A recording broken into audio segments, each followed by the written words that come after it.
Hannah Kaplan, and this is the WCS Wild Audio Podcast, where you'll find reported audio stories covering the latest news and newsmakers from the Wildlife Conservation Society's Global Conservation Program, Zoos and Aquarium, and their many partners.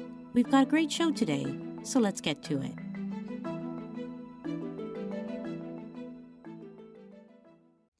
For millennia, tens of millions of bison roamed the plains of North America. By the end of the 19th century, westward expansion and the overhunting at the hands of settlers had devastated these populations. The fate of one of America's most iconic animals teetered on the edge of extinction. Hannah Kaplan looks at how collaboration between the Bronx Zoo and many other organizations and indigenous groups helped pull one of North America's most endangered species back from the brink. You know, at one time, people thought that the bison could not possibly be exterminated. Everyone looked around and said, oh my God, they're just about gone. That's Dr. Pat Thomas. Now retired, he worked for 42 years as Vice President and General Curator for WCS and Associate Director at the Bronx Zoo. He has devoted his entire career to protecting and restoring bison.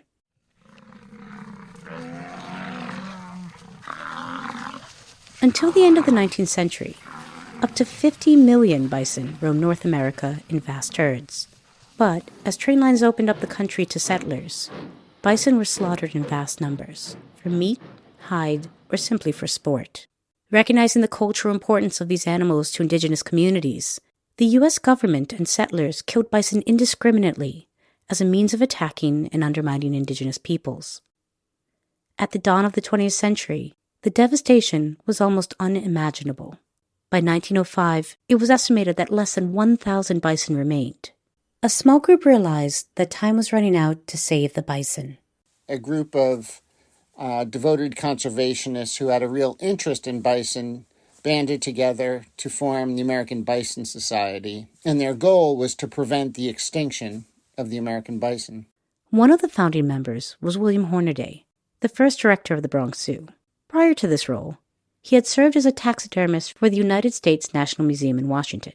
His manager there was so concerned about the imminent extinction of bison that he sent Hornaday west to collect skins, believing that the American public should at least have a memory of this formidable animal once it had disappeared from the American plains. Hornaday was shocked by what he saw. And he was so moved by what he saw or didn't see. I mean, he would see landscapes littered with bison skulls and bones, but no live animals. Jason George, who has collaborated with WCS as a business development specialist for the Osage Nation, reflects on what this devastation meant to indigenous communities even to this day. To think of that many at one time and then to almost nothing. There are studies that show that the health, well-being, and even finances of most of the tribes that were dependent on the buffalo are still affected today. Shaken by what he had seen, Hornaday led the society to launch ambitious efforts. Between 1907 and 1913, the society sent 29 captive-bred bison to reserves in Oklahoma and South Dakota, with the intention of reestablishing once thriving herds. WCS Director of Library and Archives Maddie Thompson says the act of moving these bison took enormous coordination and resources. In October of 1907, the Bronx Zoo chose 15 animals to transport out west to the Wichita Game Preserve in Oklahoma to help restore populations. They rounded them up, carted them up at the Bronx Zoo.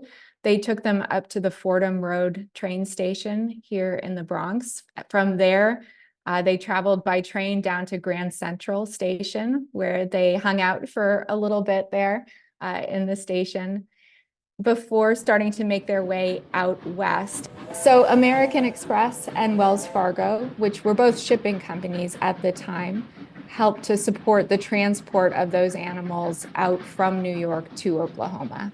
From Oklahoma, the trains there, they were carted up again and pulled by horse cart to the preserves.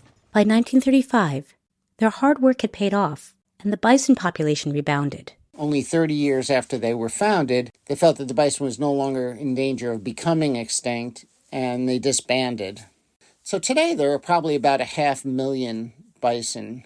The vast majority of them are not free-ranging bison living in large herds, though. They're in small groups or bison that are being ranched. And this poses a problem for conservation purposes. When bison numbers were really low, ranchers bred bison with domestic cattle to create a hardier beef cow. Almost all bison alive today have small trace amounts of domestic cow genes in them. Probably only about 15,000 are thought to be bison that are of significant conservation value in that they have very little to no domestic cattle genes in them. While it did bolster numbers, it is believed that all bison may now have some cattle DNA. As such, there are too few bison of conservation value, those animals most closely related to the original pure bison, which were so perfectly evolved to their prairie habitat.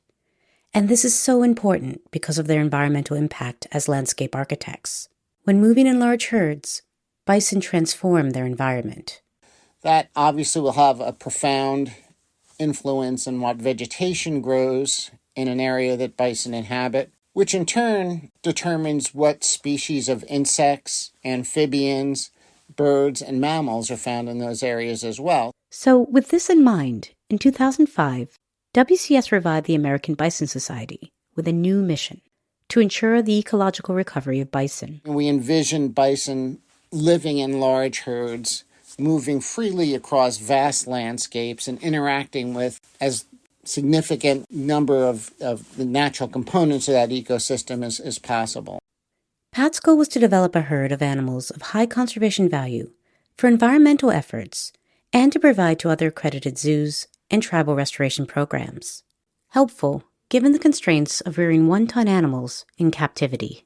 So at the present time, the Bronx Zoo has 42 bison in 2 different breeding groups, and offspring from those 2 herds are used for restoration efforts at this point with the Osage Nation in Oklahoma. But we also want to be able to send out a really diverse genetic pool of animals to the Osage Nation and anyone else we partner with. But they struggled with acquiring bison of conservation value at the beginning.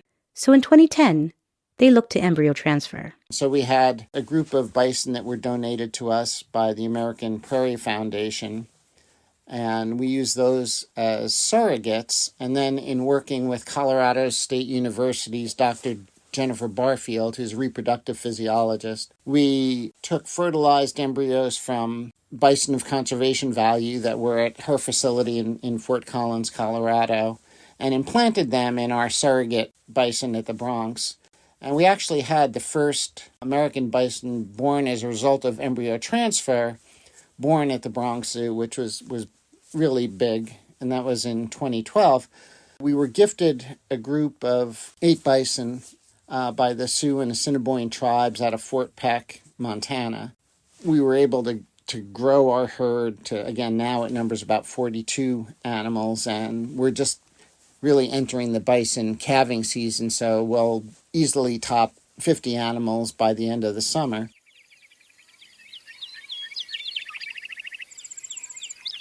Among 43,000 acres of land set in northern Oklahoma, the Osage Nation is working hard to recover bison and other species of significant conservation value to part of the land once inhabited by their community more than a century ago. In 2022, the Bronx Zoo worked closely with Osage Nation officials, including Jason George, to move 6 animals out west. It was crazy. It was awesome being there. Once they got out here, our ranchers and guys kind of started calling them the Bronxies. And it took a little prodding. We had to work on them for a while before they come out of the end of the trailer. It was pretty surreal, really, because we started working on this in 2020 during COVID, actually. It was really fulfilling. And I talk about it later, just like a really highlight of my career to be able to do something like this. It's really special to me. The Osage Nation Natural Resource Department oversees the growth and improvement of the bison herds here within broader land management efforts. Importantly, Jason notes, tribal nations are collaborating closely with each other to create a network for restoration efforts, a critical source of knowledge exchange. The nation really is striving to be a leader in the reestablishment of bison herds, especially within fellow tribes across the country. We work with several partner organizations, and we'd like to extend that out to other tribal nations as well, taking our knowledge of stuff that we've learned and our experiences and helping them grow their herds as well.